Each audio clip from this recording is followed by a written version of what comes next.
Hello and welcome everyone to this week's edition of the Redline Report. I'm your host, Reagan Payne. Today in Freight Findings, we'll talk about the impact of retail spending on the freight market.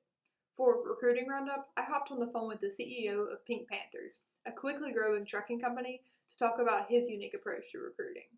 I'm excited to share a bit of that interview with you here on the Redline Report. In Newsworthy Nods, we're talking about the nationwide fuel shortage, and it's not due to a shortage of fuel. Back to freight findings, sourced from the U.S. Census Bureau data, March 2021 is the highest retail tonnage index the nation has ever seen outside of any holiday spending.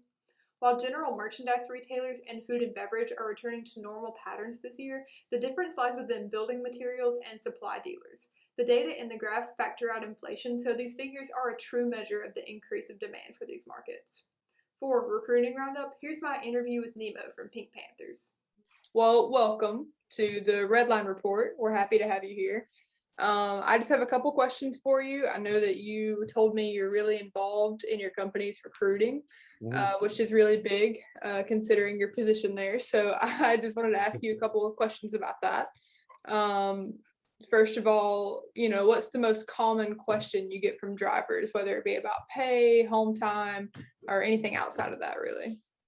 For the most part, it's mostly, questions about the company and, how we operate, some of the different lanes and stuff like that. And then, how we go about, obviously paying them. That's always going to be, one of your top questions. But, it's mostly just entailed towards the operation and, how we go about getting our freight and how we like to plan and everything like that, which is for the most part a lot of them like to know that you're not just gonna send them anywhere and everywhere, and it's something that's you know uh, pre-planned for them, and that they see that you're well organized. So I think that's one of the main things that you know they like to ask about. And then also to see how our operations is structured in terms of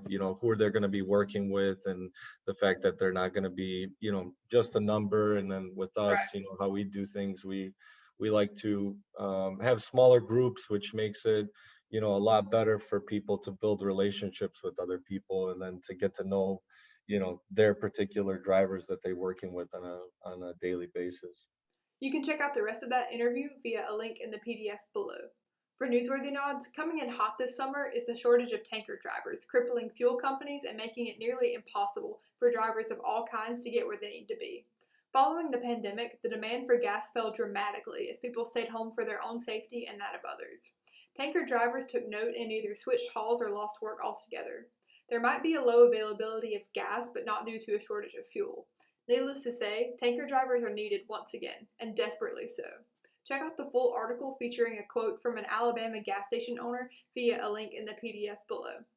Thanks for tuning into this week's edition of the Redline Report. Be sure to like, subscribe, and check us out next week for more.